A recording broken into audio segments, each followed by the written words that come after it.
Olá, já estamos de volta ao vivo agora com a presença de um escritor, Amir El-Hadi. Não vou nem falar do médico, vou falar do escritor Amir El-Hadi, não é verdade? Né? Assumindo esse papel também que começa a se transformar e ter um peso muito grande em sua vida. Eu comentei de que o ano passado ele tinha lançado já o livro que falava de Jerusalém e a gente está perdido no tempo e no espaço, gente, que é isso, já fazem 2 anos. 2 anos. Doutor, tudo bem? Como é que está? Tudo bem, certo? Chico. Prazer em estar aqui de novo. Prazer em recebê-lo aqui. Já se passaram 2 anos do primeiro? 2 anos. Foi em abril de 2015 que nós lançamos o primeiro livro, que era sobre a Jerusalém, que eu estive aqui presente. Jerusalém, Cidade da Paz, Minha Viagem, Minha Visão. Esse era o título do livro. Exato. E agora lançando o segundo, que foi lançado há poucos dias, Decifrando o Passado, o Egito antes dos faraós. Depois a gente vai pegar aqui uma imagem, mas nós devemos ter essa imagem aí também.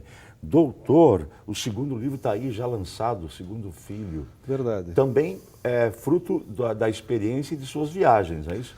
É isso, Chico. Nós fizemos, sempre eu e a Adriana. A Adriana, minha esposa, sempre presente nas viagens. Foram 10 viagens ao Egito, desde 2008 até 2015, ou seja, em torno de uma década de viagens. E além disso, nós acrescentamos uma outra que foi feita agora em 2017, junto com meu filho, que fizemos ao Peru, no sítio arqueológico de Machu Picchu. Certo. Sobrevoamos também as linhas de Nazca, as famosas linhas de Nazca, os desenhos que só pode ser visto do alto. E também incluímos 2 páginas, nessas 192 páginas do livro, também essa partezinha do Peru.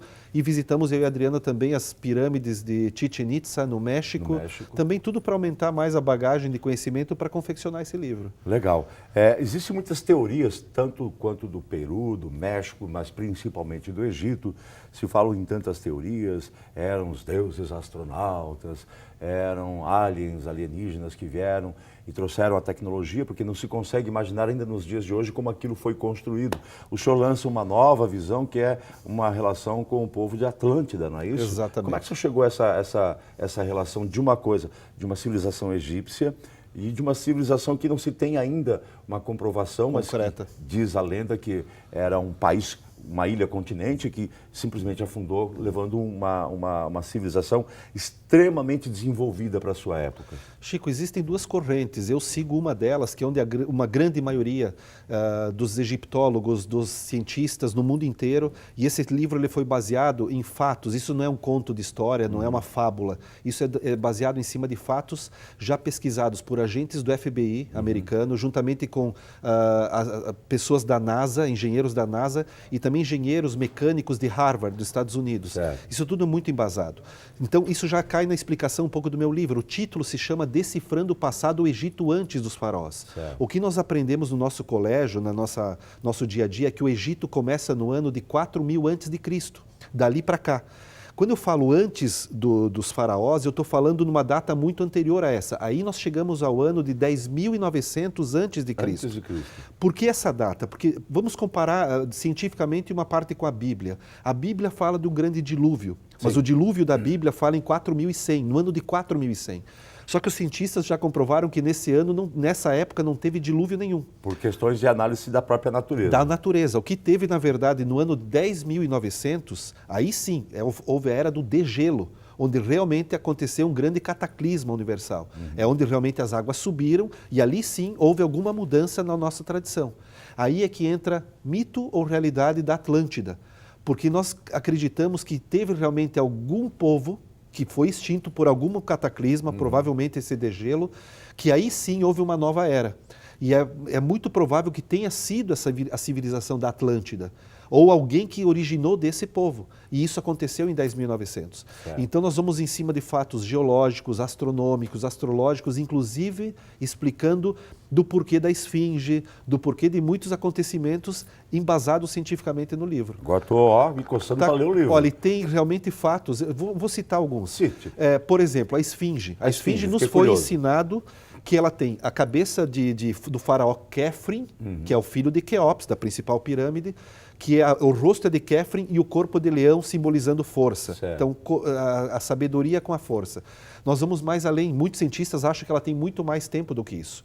Então, um dos fatos que eu mostro no livro é que o rosto da esfinge não é o rosto da estátua de Khefren dentro do Museu do Cairo. Não é o mesmo cara. Não é o mesmo rosto, mas quem disse? Não sou eu. Agentes do FBI, especialistas em rostos. Então, eles compararam os 2 monumentos e falaram que é impossível que seja a mesma pessoa.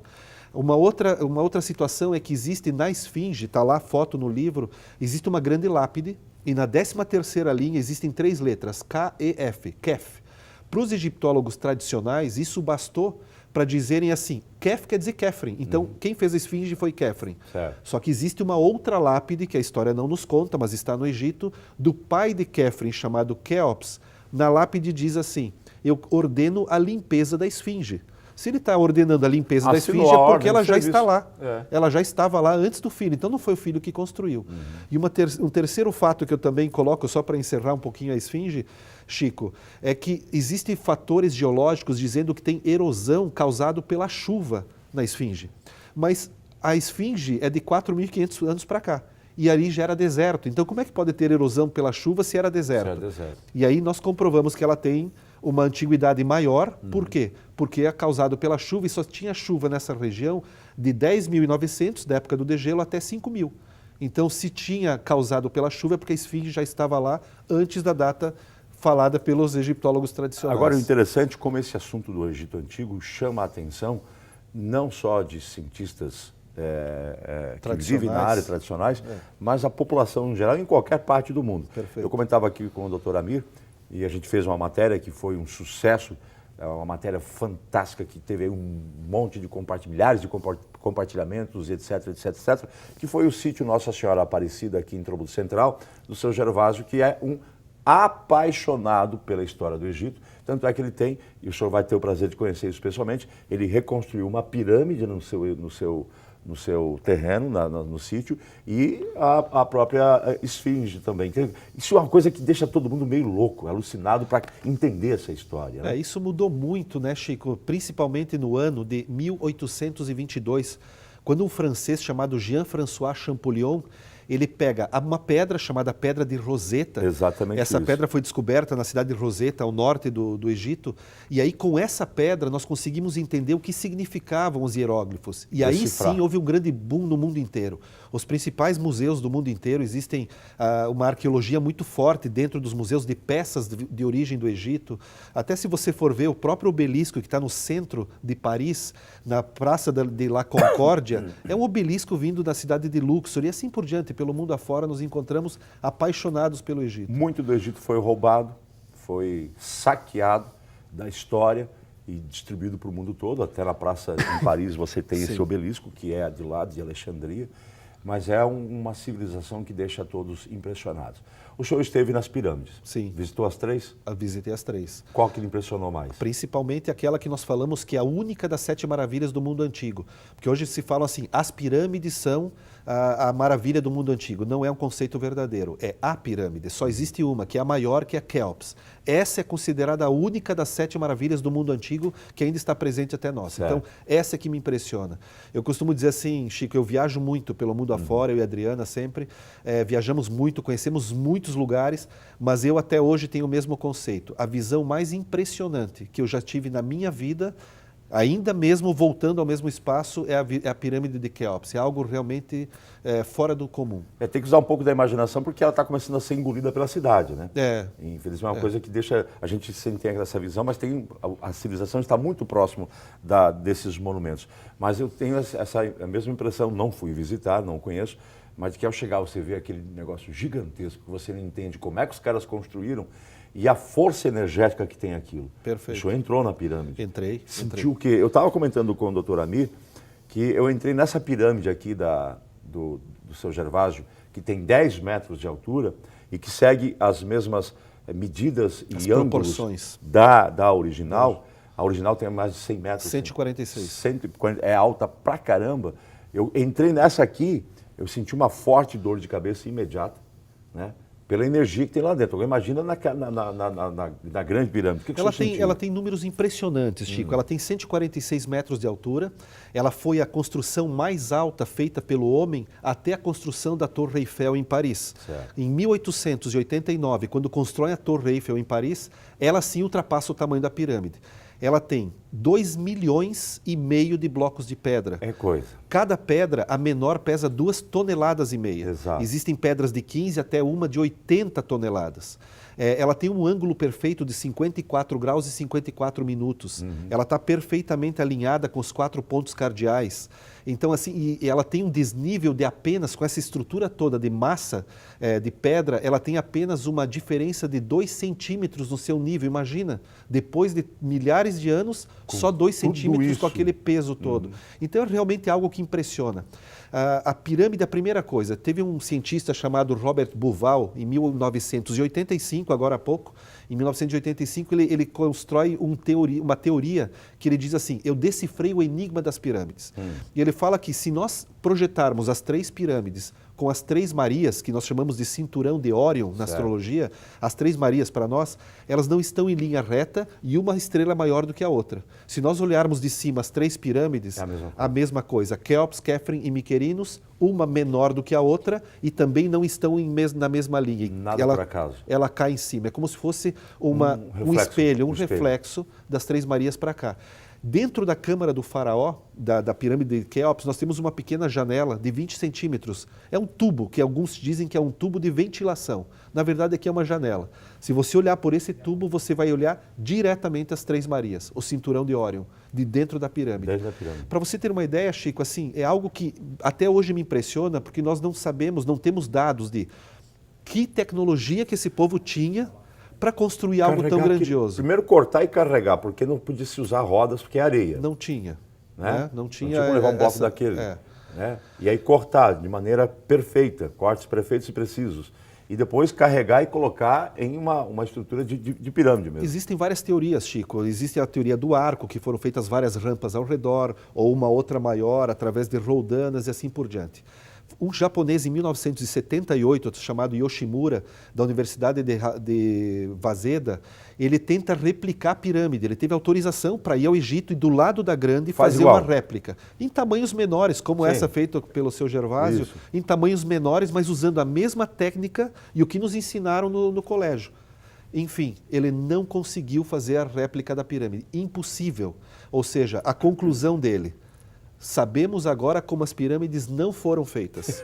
Essa é a conclusão dele. E não como foram feitas, né? Porque realmente ele não conseguiu, com a tecnologia da época, reconstruir. Nós temos algumas imagens, sejam quais forem. Vai colocando, Léo, para a gente poder até ilustrar um pouquinho e comentar sobre isso. Bem, todas essas histórias, todas essas suas referências, todas essas emoções, o senhor coloca nesse livro. Com certeza, aqui, está tudo aí documentado. A imagem do lançamento? Pode ser, coloca a imagem. O lançamento foi no dia 23 agora, de outubro. Agora no mês. Exatamente. Assim que puder, coloca as imagens. Nós trouxemos alguns dançarinos que fazem parte da escola do Carlinhos de Jesus, que vieram fazer as danças típicas do Egito, fizeram 3 danças. Foi realmente um momento único. Nós tivemos nesse dia, Chico, em torno de 400 pessoas. Se você tivesse ido, 401, mas aí pensa que você não pôde. Não tinha como ir. Eu sei do seu compromisso. Estava resolvendo uma situação familiar. Mas chegou em determinado momento, então tivemos as falas, inclusive o nosso querido prefeito esteve lá, juntamente com o vice, dando a honra do livro. Então, teve uma hora que eu sentei, fiquei quase 3 horas sentado só autografando, então foi um momento único. Eu costumo dizer assim que tudo que nós falamos o vento leva, mas o que escrevemos ficamos para a história. Exatamente. E eu acho que esse livro ele me deixa de uma maneira muito entusiasmada, porque acabou sendo a minha pirâmide feita em minha vida, a minha pirâmide escrita em livro. Exatamente né? isso. A minha vida está aí. Tem uma imagem aqui, são muitas imagens que impressionam, mas eu não sei se vocês têm essa imagem ali no vídeo, mas se não tiver, Léo, se tiver, coloca no nosso vídeo, se não tiver, coloca daqui, que é o senhor subindo uma escada da câmara principal da pirâmide de Quéops. Se chama Grande Galeria. Esse é o local maior que existe dentro da principal pirâmide. É um local que você consegue realmente ficar em pé. Tem quase 10 metros de altura. Mas para você chegar nessa grande galeria, tem lá atrás uma pequena luz, que é um outro túnel de apenas 1,20 m. Então é meio claustrofóbico. Para você entrar ali, não pode ter medo de local muito fechado, porque é claustrofóbico, é um pouco quente. O que se sente dentro de um negócio desse? Doutor? Eu acredito, Chico, já que você falou do meu sentimento, eu nunca acreditei, e vários cientistas pelo mundo afora acreditam também, que a pirâmide nunca foi um reservatório para ser uma tumba de faraó. Não é morte? Não é uma homenagem à morte? Era uma fonte de energia, então eu acredito nisso. Nós conseguimos, eu e a Adriana, pela minha fala árabe, eu consegui convencer os guardas lá, os porteiros da pirâmide, para que nos deixassem em torno de 2 a 3 horas dentro da pirâmide solitários, sem ninguém entrar. E fizeram isso por nós. Fecharam a pirâmide, não deixaram ninguém entrar e nós ficamos só eu e a Adriana. A Adriana ficou muito tempo lá, até que estava com algumas dores, ficou meditando nesse local. É algo indescritível, Chico. A energia que isso emana para quem acredita. Claro, Sim, claro. Se você não acredita, você não sente nada. Mas para quem acredita nisso, você está no local, é impossível que você saia sem uma sensação de purificação.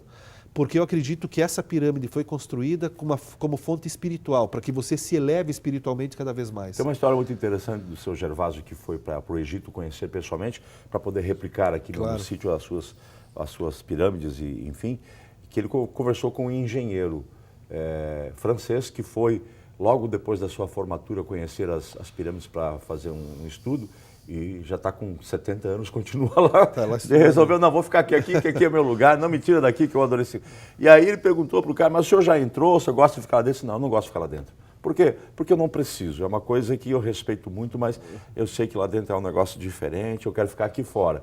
Ele respeita essa energia que tem a pirâmide. É uma coisa realmente fantástica. Agora, enfim, vamos falar do livro, nosso tempo está chegando ao final. Esse livro também vai a sua arrecadação para obras filantrópicas, como foi o primeiro? Sim, o primeiro foi e está sendo ainda, porque continua sendo vendido, e esse também. Nós já fizemos a primeira doação para uma instituição aqui do Rio do Sul, e é 100% de doação, Chico. Eu acredito, eu e a Adriana, que isso nos faz bem, nos faz muito bem. Não só essa troca de conhecimento, porque eu sempre acreditei que o conhecimento que você guarda para si não adianta nada. Valor. Agora, você compartilhando com os outros, aí realmente vale. Além disso, é trazer essa parte da filantropia. Como eu falei, 100% da arrecadação do livro é doado para uma instituição aqui do Rio do Sul. Eles estão à venda aqui em Rio do Sul? Ainda agora aqui em Rio do Sul, Chico, está na livraria também da Unidave, mas no dia 30 desse mês, eu vou estar lançando oficialmente dentro da livraria catarinense, no Shopping Balneário, em Camboriú. Terá noite de autógrafos, é uma quinta-feira. Então, após esse lançamento, ele fica oficialmente também dentro da livraria, como de Jerusalém também foi. Certo. Fizemos noite de autógrafos lá e ele continua sendo vendido ali online pelo site da livraria. Primeiro, Jerusalém. Segundo, Decifrando o Passado do Egito. E o terceiro, qual que vai ser? Chico, pergunta difícil. Já tem projeto. Eu tenho ideias, né? Eu tenho ideias, mas aquela coisa, quando nasce o filho, a gente quer curtir um pouquinho esse filho, né? Então, eu estou ainda curtindo ele, mas com certeza ideias eu tenho. Um assunto que eu gosto muito são sobre os templários, os cavaleiros templários. Fantástico. Eu tenho muita bagagem sobre esse tema, tenho fotos, tenho os locais, não só ali, mas em Londres e Paris também, juntamente com a Terra Santa, porque foi dali que vieram o nome dos templários. E um assunto que eu gosto muito também é sobre os essênios, que são aqueles que levavam o Antigo Testamento ao pé da letra. Era uma tribo que vivia no Mar Morto, perto de um local chamado Qumran, que foi a maior descoberta arqueológica do século XX, foram os manuscritos do Mar Morto. E esses manuscritos do Mar Morto foram feitos pelos essênios. Então, são dois assuntos que eu já tenho... As viagens já estão prontas, já foram feitas, só falta transformar em livro. Mas se vai ser transformado ou não ainda, é um outro assunto. Os templários é uma coisa fantástica, é uma coisa que também me chama muito a atenção. É uma história fantástica como é que é? Padres guerreiros, né? Exatamente. Religiosos guerreiros, e que diz, né, terem descoberto o Santo Grau e o transportado. E não se sabe o que é esse Santo Grau até hoje, se é a taça onde Jesus tomou o vinho na Santa Ceia, se o Santo Grau era a própria mãe de Jesus, ou se o Santo Grau era a Arca da Aliança. Né? Muitos falam sobre isso, ninguém chegou a uma conclusão ainda, e até hoje se discute. Dizem que eles encontraram isso em Jerusalém, embaixo do templo, tiraram, levaram para a Europa. Tem bastante assunto para eu contar, eu adoro esse assunto. Tem. E o assunto está todo em dia para mim, já está na minha mente, já está gravado no meu computador. Mas, como eu falei, se vai ser transformado em livro ainda, o tempo que vai dizer. Então, nosso tempo, infelizmente, é curto. Daria para ficarmos aqui vários programas falando sobre o Egito, que é outro assunto super, hiper, mega interessante. Mostrarmos fotos, mas ficou curioso? Compra o livro. Vai matar a sua curiosidade, vai adquirir conhecimento e vai ajudar a obras que são filantrópicas em nossa região, com certeza. Mais uma vez, muitíssimo Chico, eu que obrigado. agradeço, Parabéns querido. pelo livro. Obrigado Espero você. que venha esse terceiro agora e o quarto também, que já são 2 assuntos diferenciados. Tá certo. Vai ser um prazer recebê-lo para também Obrigado. falar desses assuntos. Obrigado. Quer fazer algum agradecimento? Imagina, primeiro a você, Opa. né? E parabenizar pelo teu programa e agradecer ao povo rio-sulense, desculpa, porque essa parte da filantropia, eu e a Adriana decidimos assim, a cidade e a região já nos deu tanto, é o mínimo que nós poderíamos fazer pelo povo. Maravilha. Obrigado. Agradecemos, muito obrigado. Voltamos amanhã, quinta-feira, até lá. Um abraço.